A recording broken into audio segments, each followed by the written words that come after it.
పద్మశాలి మీ పని బంద్ ఇక అంటే నేను పద్మశాలి వృత్తి ఒక అంతకుముందు తెలంగాణ రాకముందు చేసిన అప్పుడు ఇట్లనే ఉపాధి లేకుండా ఉంటే సాంచలు అమ్మేసినాం కొత్త సాంచలే మాకు టీడీపీ చంద్రబాబు హయాంలో వచ్చినట్టు అప్పుడు ఇది మన టీఆర్ఎస్ గవర్నమెంట్ వచ్చిన తర్వాత ఒక సిరిసిల్ల ఇంతవరకు ఎప్పుడు లేని ఉపాధి అవకాశాలు చేనేత వర్గానికి ఇచ్చారు ఆ వాస్తవమే అదే కంటిన్యూ చేసి ఆదుకుంటే మాత్రం కాంగ్రెస్కి ఆధారణ ఉంటుంది అదే లేకుంటే మాత్రం ఇక జీరో అయిపోతారు వాళ్ళు ఇక్కడ ఎవరికి పని ఉంటుంది పద్మశాలకి ఈడ పద్మశాలకు లేవు అంటే కులవృత్తి నమ్ముకున్న వరకు ఎవరికి లేదు పని ప్రజెంట్ వేరే పని వేయటం వేరే పని చూసుకుంటారు వ్యతిరేకత స్టార్ట్ అయిపోయింది కాంగ్రెస్ పార్టీ పైన ఆల్రెడీ వ్యతిరేకత అంటే కనీసము వాళ్ళను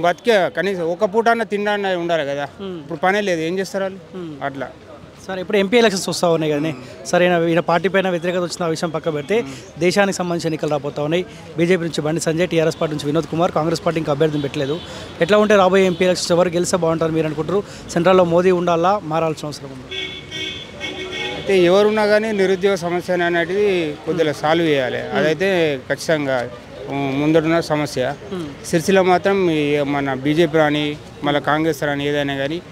గత బీఆర్ఎస్ ప్రభుత్వం కొనసాగించిన చేనేత పథకాలన్నీ కష్టంగా అమలు చేయాలి లేకుంటే ఇక్కడ మిగతా వర్గాలు చాలా ఇబ్బంది పడతాయి పాత రోజులు మళ్ళీ పునరావృతం అవుతాయి రాజశేఖర రెడ్డి హయాంలో ఎట్లా ఆదుకున్నాడో ఈ రేవంత్ రెడ్డి కూడా అలా ఆదుకుంటేనే